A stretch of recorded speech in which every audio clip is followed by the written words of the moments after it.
Yes, hello, my name is Megha Goswami and I work as marketing coordinator for Hidex, and I'm also a light entrepreneur. I'm originally from India, but Finland has been my home for the last 5 years. Hi, my name is Tolga. I'm from Turkey and I have recently graduated my master degree in future studies. Currently, I have a company. It's named the Preloved Coffee. It's basically we are upcycling spent coffee grounds, but rather than it's almost like 2.5 years that I have moved here. And now I am currently project researcher at Finland Futures Research Centre on smart city digital twins. Yeah, I'm researching of the futures of cities and urban development actually. Hello everyone and welcome to the episode 3 of Alumni Insights. The theme of the day is entrepreneurship and freelancing. Today we have two persons who have already started their own projects and company, and thanks to them you will have a bit of insights into the world of entrepreneurship. So maybe Tolga, can you start to introduce yourself?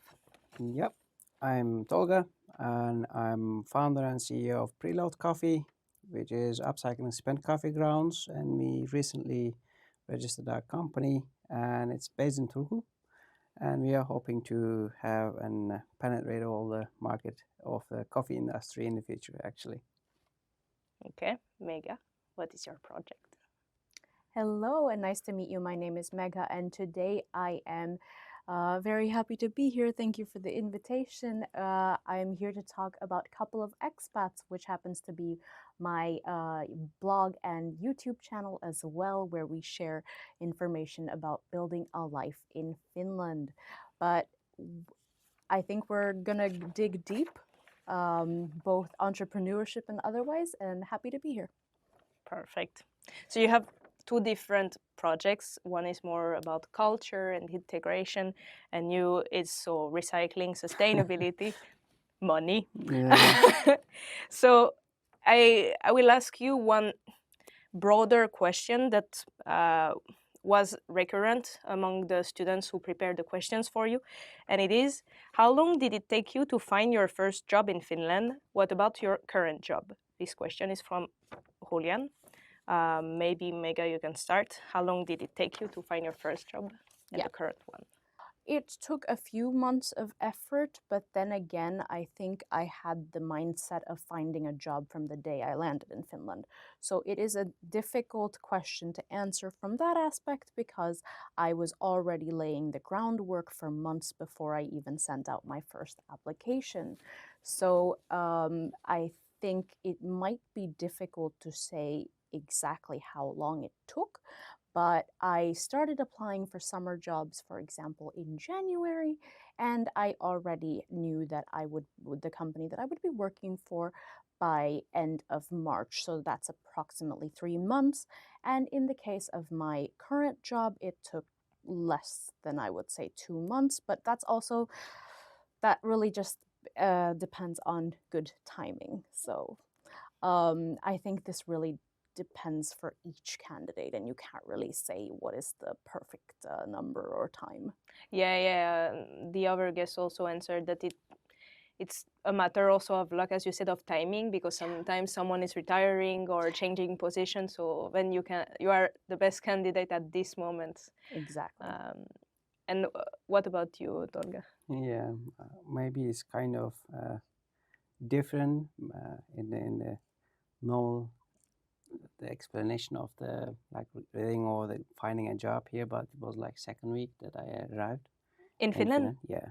Okay. So as a student and as a kind of expat, just have the education here. You're just trying to secure the first thing is accommodation.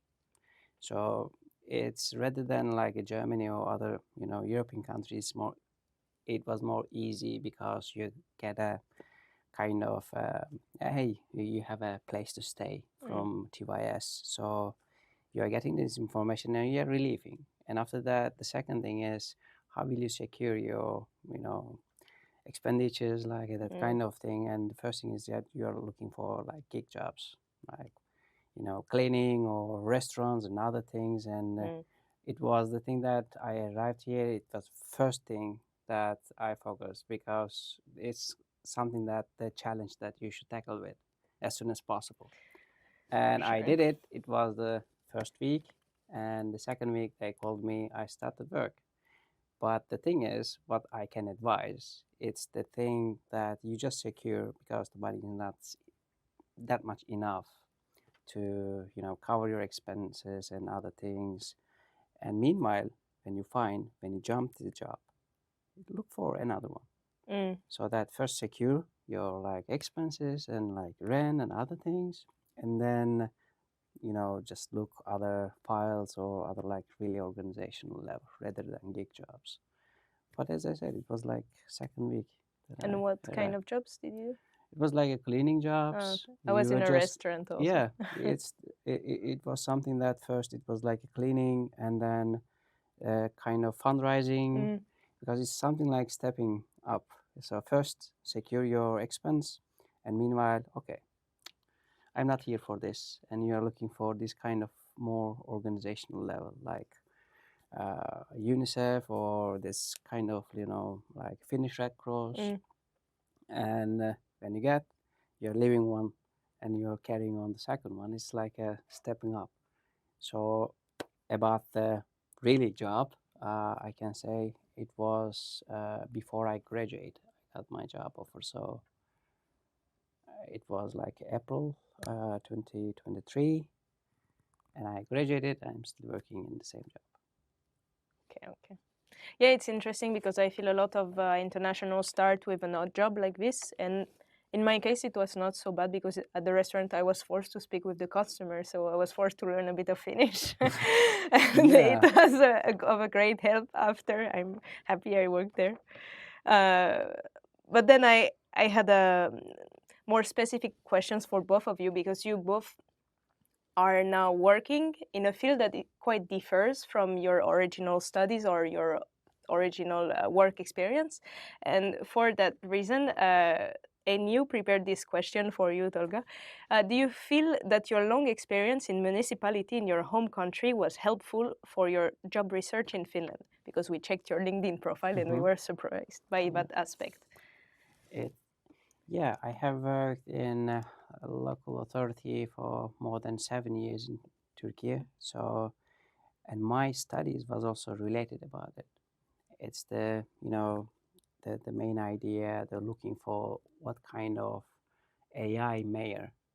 I was just, you know, it was my main motivation to apply this future studies. Already in the future. So yeah, it was related with my experience, like my professional career, and I see that some kind of challenges because of the ICT integration in the local services and also public services. And I just think about, okay, if we are going to transform this, and we should do it properly, and how can I update my skills and competencies about this? And then the future studies was there. And yeah, it matched well. Yeah, it was during the studies I have mainly focused on my topic. I never distracted. For example, they give you assignments and work to like specific project. I was always trying to align it with my thesis topic or my research area. For example, it turned out that the smart city digital twins is something promising, and something should be touched upon and should be researched. And the AI mayor and this ICT integration in municipal services just come the theme of the smart city digital twins. So I am still in my topic in that direction, but I am still using some kind of challenges that my former experience get just inside of me actually about this. Yeah, it's interesting because you used your questioning from Turkey into your current studies. So it's nice for the thesis also to keep on studying what you are already familiar with. Yeah. And apparently it was a bit the same for you. The first internship that you have done, I think, was in a laboratory. Yep.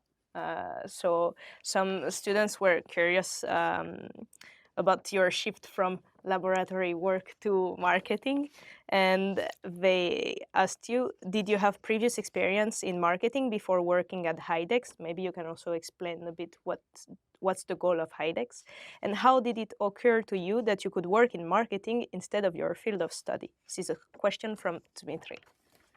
Yes, so currently at Hidex, it is true that I'm a marketing coordinator, but Hidex is also a life science manufacturer. So while it might seem that I am no longer doing anything related to my studies, I kind of disagree. I think what I have studied is very, very useful for my job currently, and it is one of the most important things that got me selected for the job in the first place. The fact that I had a background of life sciences. So in my previous role, I started out as an R&D assistant. That was the summer job. And with time, I started to develop an interest in marketing. And I was also not shy to voice the fact that I was more interested in marketing and I wanted to have more marketing related tasks. So I was lucky to have supervisors who really cared about what I wanted and gave me the chance to also develop myself in the role. So I started to take more and more marketing tasks, and they were happy with my work. So already during my previous job, had I started my journey into marketing, and then I was at a crucial point in the road where I had to either choose science or marketing. I didn't feel like I felt like for my next role I need to decide what I really love, and I've always been I've been passionate about science, but I've also been very curious about marketing, and I thought, okay, marketing is my true calling, but I don't want to do it just for like any company. It should not be like I am leaving behind a part of who I am and what I've studied. So it was very important to me that I stayed within the same industry and I'm able to apply everything that I've learned and continue to learn, but with a new role, and that's in marketing. Actually, one student was curious, so Andre asked you, do you think that your medical background might become irrelevant after a long career in marketing? Are there ways to preserve your medical knowledge? Well, just to correct the question a little bit, I don't have a medical background. My background is in biotechnology. But I think that my daily tasks really requires me to stay on top of what's happening in the industry. So, for example, our devices are being used by research groups and companies around the world. And as marketing coordinator, it is also my task to see how are the research that is being produced using our devices, how is that relevant, or how is that what kind of research is coming out? Are there drugs being developed? We even have devices that are on submarines and being researched in Antarctica, Alaska. So even the furthest parts. And as marketing coordinator, I need to know what is happening and stay on top of the research. And for example, I was in Vienna earlier this year, earlier in the autumn, and a lot of our customer bases are scientists. So I need to talk to scientists and I need to understand their needs to be able to know how our product is for the market. So I think that I will need to put in some extra effort to make sure that I don't forget my scientific knowledge. But I think the industry also challenges me in a positive way to not forget that information. Yeah, it's nice that you can still use it also in your research is in general, and I guess you have now this double vision of okay, the scientific side, and okay, how do we market it and push it forward for a public that has not a scientific background. Yeah, but you have to know your customer in any business, whether that's coffee or whether that's life science. You have to know the end user, and you have to really know who it is that you are designing anything for. Yeah. So. Actually, talking about coffee, I would like to ask you a few more questions about your own projects and companies. Yes, please. And we can start with Preloved Coffee, because one of the question was, and I think it's a bit the initiation of your story, which competition would you advise entrepreneurs to participate in, said David. Climate Launchpad would be the good start. But if they want to learn what are the foundations about the pitching, because lots of things is framed, they have some principles, they have some perspectives and approaches, different like steps that, for example, they can follow to at least interact with the audience during the pitching, like attitudes, like eye contact, or how to engage with the audience. Who is your audience? Who are you pitching to? And it could be a good start in the Boost, because they are giving really good like a mentorship, and they have, if I'm not wrong, and this year also like Boost Marathon and Boost Startup Marathon. What is Boost? Yes, Boost is kind of a startup hub actually, and it is quite interesting that I don't quite understand why students are not kind of aware of this. They have this treasure there, and it's not that far from the campus of University of Turku. So one thing, you can also get credits from these participations, like credits, you can learn new things, and maybe you can found your company with, or you can find your co-founder. So this is one fact. Keep that in your mind. And the other thing is, yes, the Boost Startup Marathon is like a 2 days kind of marathon that they are just, giving you lots of insights, and they are somehow really condensed, they just put you in this model, and then after that you're saying, I have learned something. Yeah, it's really stimulating. Definitely. And it also motivates and inspires you to maybe found a company or meet with potentially team members there. And then it can follow up with the Boost startup journey. It's 8 to 9 weeks long during the summertime. And again, you can get credits from this, even if you don't have this kind of ideation. But after that, it's something that it's following each other, because it was the case for us. After the startup journey, we got a demo day and we pitched and we get some plays there. And after that, we applied for Climate Launchpad. So the Climate Launchpad is really globally known and reputable this startup competition about circular economy, for example, in our case. And it gives you the different approaches from different regions, different countries within the Europe. And after that, every region has like a classification, and then you are going to global one. Okay. So at the end, you can make a reputation, and even you get a first investment in your company. It could be these 3 steps beneficial for them.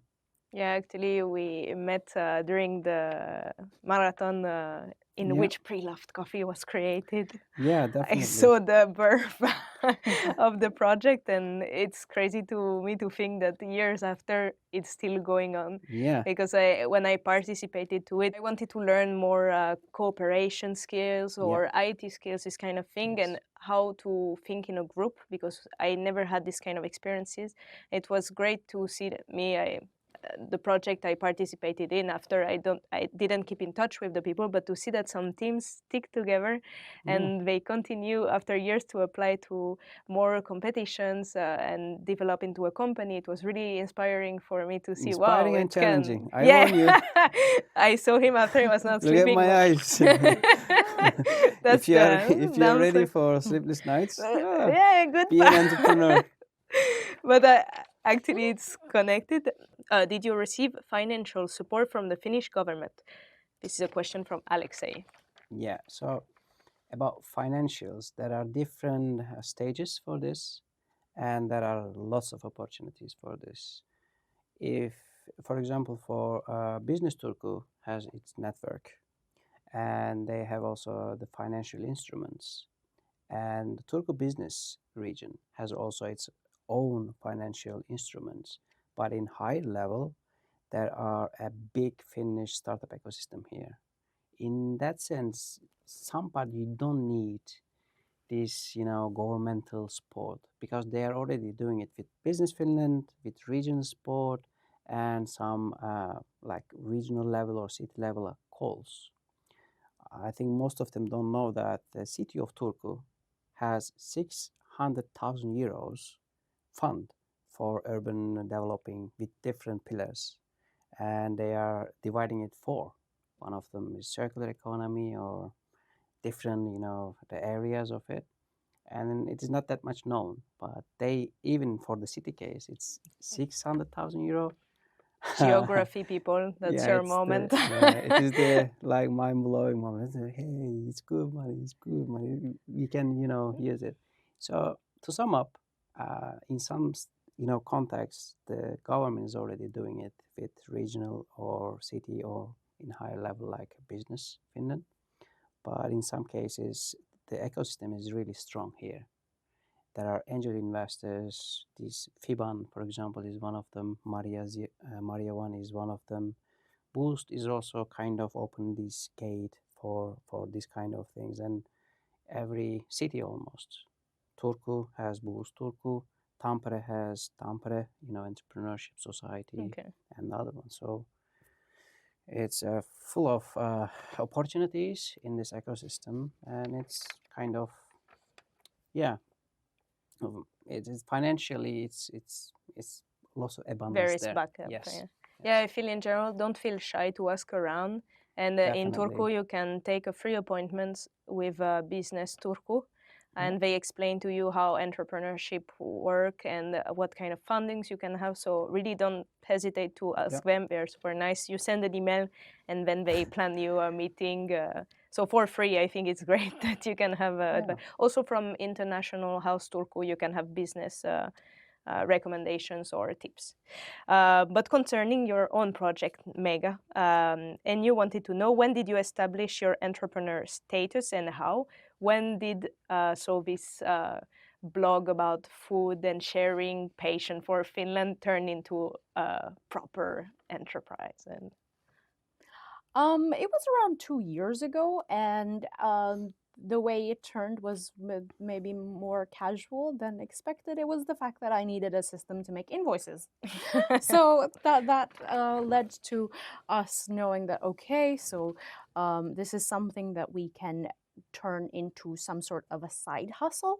So I think me and Kristaps, we were pretty on the same page about the fact that we have not been very happy about the idea of being on a single source of income. So we've, since early on, we wanted to establish having multiple sources of income, and we thought that, of course, with long-term investment, because as opposed to selling a product, selling services takes a lot more of time to maybe establish, and it's not one of those things that you can maybe immediately cash out on. I wouldn't suggest blogging if someone is eager to make money fast. Okay, It's need to more be of passionate. passionate and maybe slow process. But when we realized that there is potential out there, and that we are getting opportunities for being speakers and hosts for different events, and we need to be able to invoice the organizations. It was as simple as that, and I think that one of the things that we look forward to doing someday is registering ourselves as official. What would you call it? Was like registering your company? Yeah, I Getting, think that's yeah. the official term. getting business ID. Yeah. Getting your business ID. Yeah. So that is that's in our roadmap. I had a more general question because the auditors might have never heard from Kristaps. So your project, can you define a bit the project Couple of Expats? Of course. Yes. So what's your role in it, and who is Kristaps? who is Kristaps? Kristaps happens to be the person who is running everything behind the scenes of Couple of Expats, which is our channel.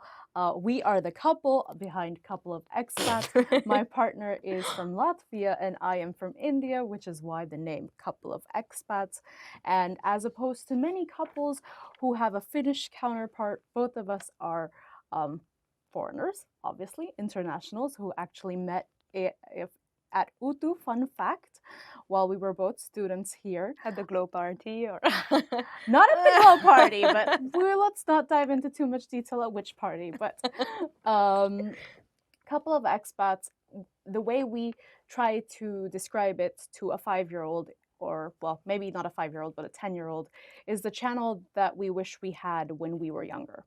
So in Finland, things are moving really, really fast. So even like 2 or 3 years, if you arrived in 2015, 2017, 2019, you had very different experiences because things are constantly evolving, constantly growing. But in 2018, when we arrived, we were, let's say, rather unprepared for life in Finland.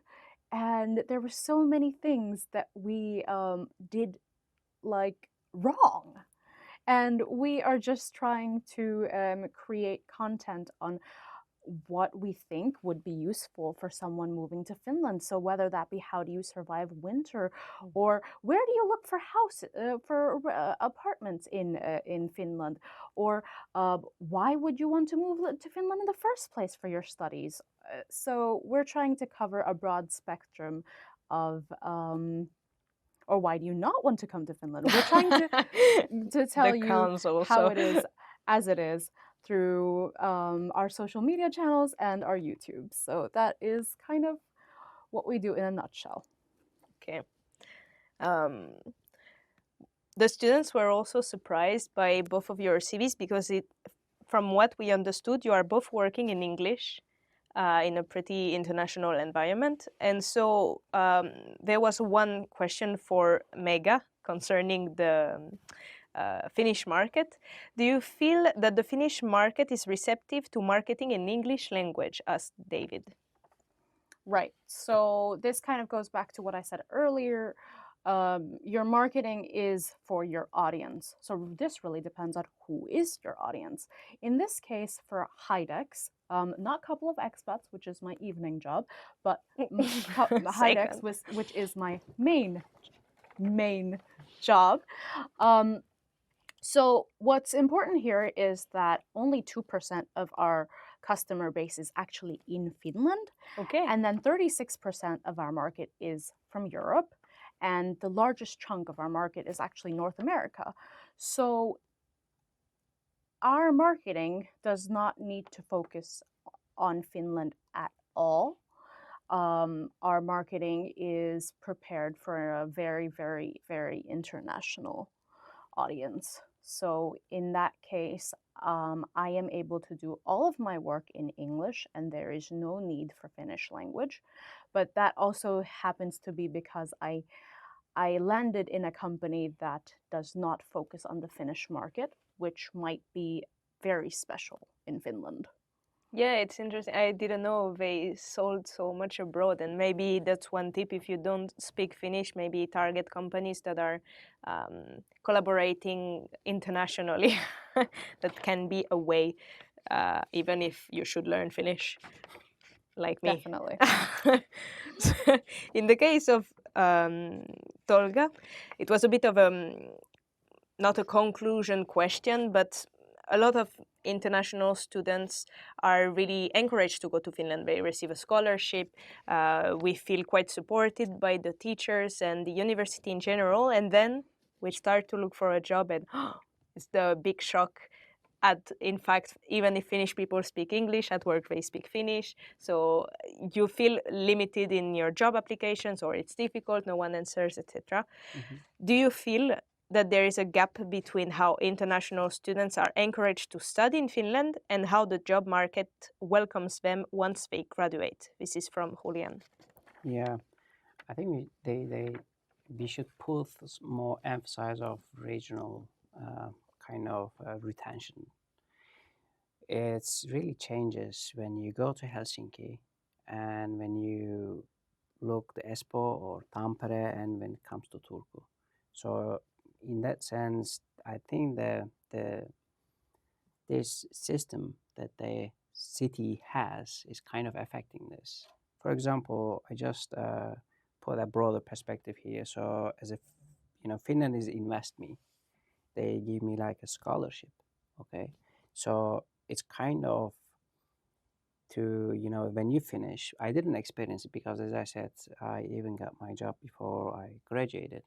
And then when you graduate and obviously you are looking for the job, there are jobs in some places, but you have been lived here like 2 years already in Turku, and you are feeling a kind of path, of the city, and you want to stay here. It's difficult to go to Helsinki.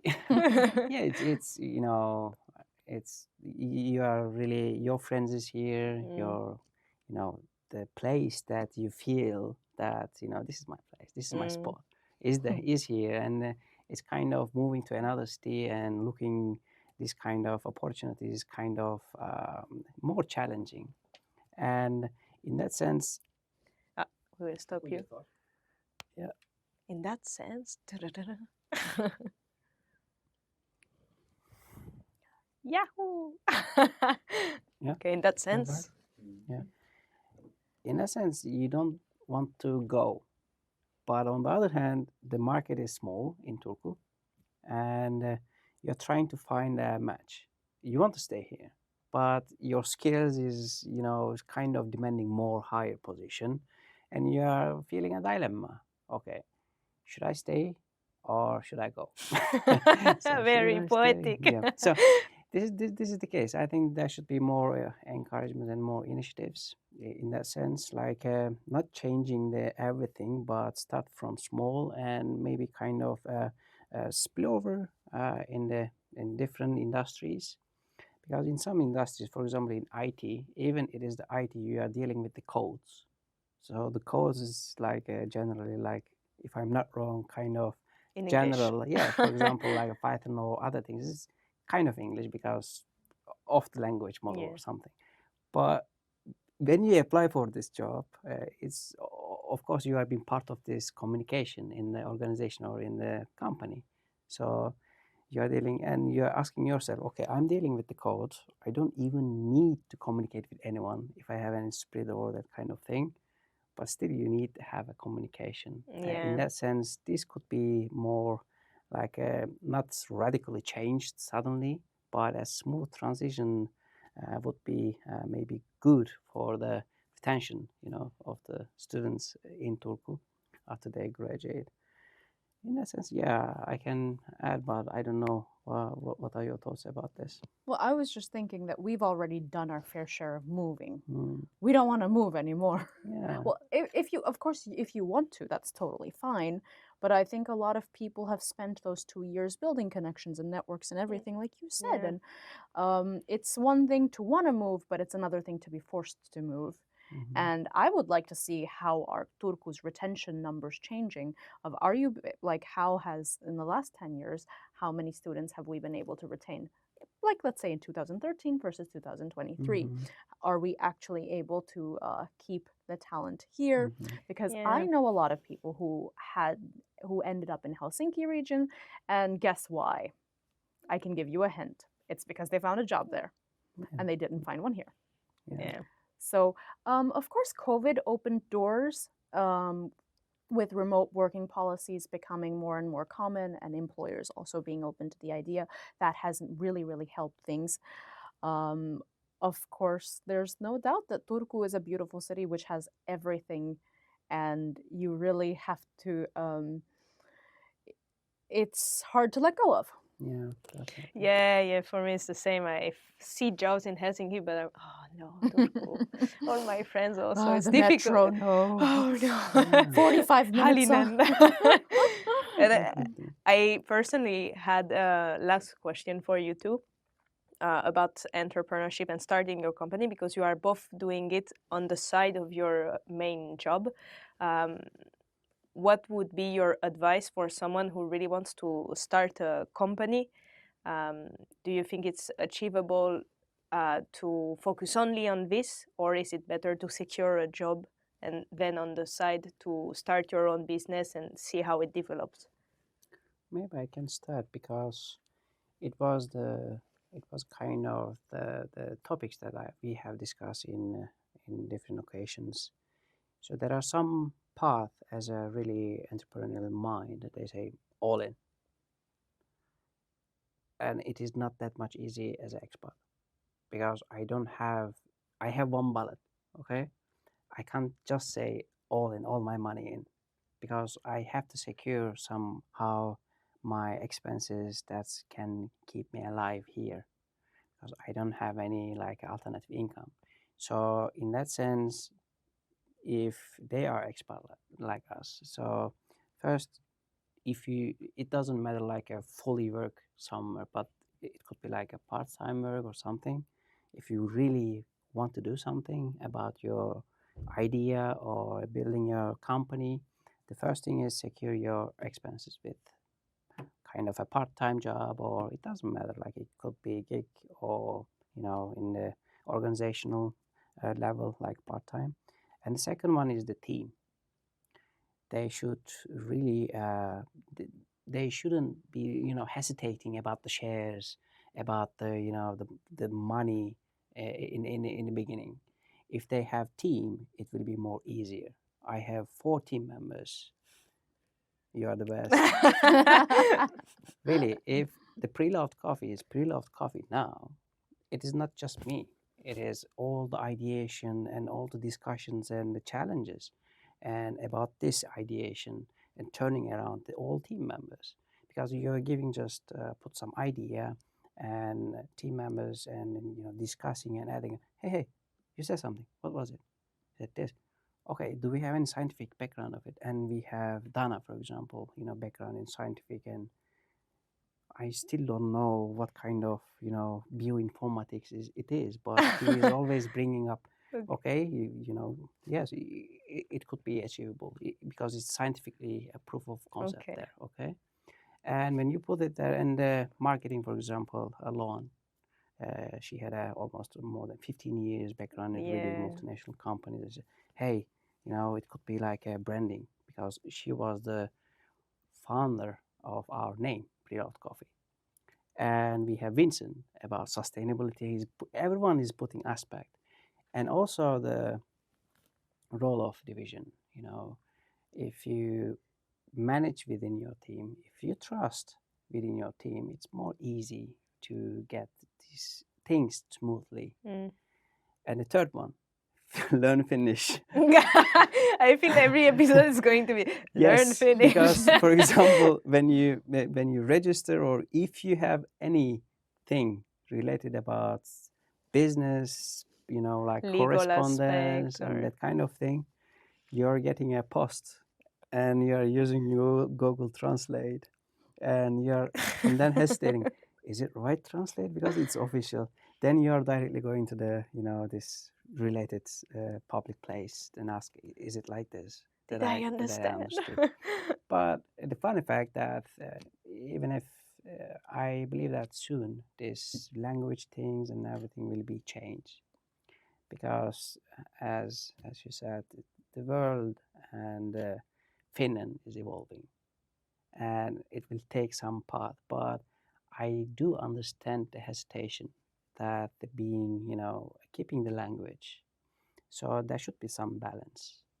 If the retention would be increased or developed, or if they want to create new innovative businesses in Finland, nobody have to give some leverage from their aspect. So that could be like a common ground, which is really could be transit this system more smooth, more like inclusive for everyone. And it's also, when you look at the broader spectrum, is good for Finland.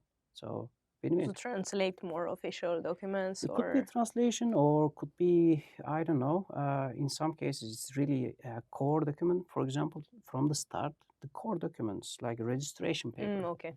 I'm seeing my registration paper and just try to translate it. How do I register? Start from small, as the first thing that they are teaching you during the pitch mentorship. start it small. So it could be the core papers, for these kind of businesses, for example, for her, in business related, and then it will smoothly evolve in other areas, I think. Yeah, actually, in your case, since you are learning Finnish and your partner was studying Finnish, did it make it smoother to create your company? I think it really depends on the individual, him or herself. Of course, securing the basics is something I think we all have bills to pay at the end of the day. So no doubt there. But I think each person needs to evaluate for themselves if entrepreneurship is the road to go down. I think Finland also kind of persuades internationals to go down this road if they are not able to find a job. Now, that is something that I'm a little hesitant towards, and I feel like an individual should only do this if they are really, really invested and committed, like Tolga mentioned, because it is really not for everyone. So we cannot start just assuming that everyone is built for entrepreneurship. So start learning, start figuring out if that is something that you are suited for, and then start getting used to the fact that there will be many, many sleepless nights, and there will be many, many weekends that are devoted to doing what you love. So if you love what you do, like we do, then we know that that's what we're going to be doing the whole weekend. And then on Monday morning, we're back to our jobs. The reason because we were both very, we knew what we wanted, and we knew we wanted to also build our careers in Finland. And at the same time, we were dedicated in building and establishing our own brand, Couple of Expats. So we know that we're going to be working around the clock, and that was something that we were okay with. So it is, it works for us, but not every individual is the same, and if that is not something that you're up for, then that's totally fine. They can burn out. Yeah. So be ready for a lot of coffee. I see. Yes, drink coffee, please. Contribute to the common effort. So that was it for me. Did you have some final remarks, or do we just say goodbye? Make sure you check out our channel, Couple of Expats, on YouTube. And make sure to... Best advertisement. I wish you all the best. At the beginning, it will be challenging, but believe me that after some time, it's getting its way. Don't be too hassle about it. Just when you come to Finland, you will understand, let it go. So it will somehow find its path, and then it will make you more happy. This is what I can say, actually. And find a team. For both of you, I feel that it's one of the big help concerning your projects, that you had good team members. Yeah. There's team members, and then there's having a rock. I have a rock. Someone who supports me 24/7, and someone who I wouldn't be here without. So there's a difference, and I see also Tolga being so thankful for his teammates, 3 teammates. So yeah. Behind every successful man or woman, there is another person who is silently working around the clock as well. So thank you to those. Or coffee. Yes. Okay, well, thank you for coming today, and thank you for hope you enjoyed inviting it. us and Thank hosting you. us. Yes. Well, And if you have any more questions, please connect with us on LinkedIn. Oh.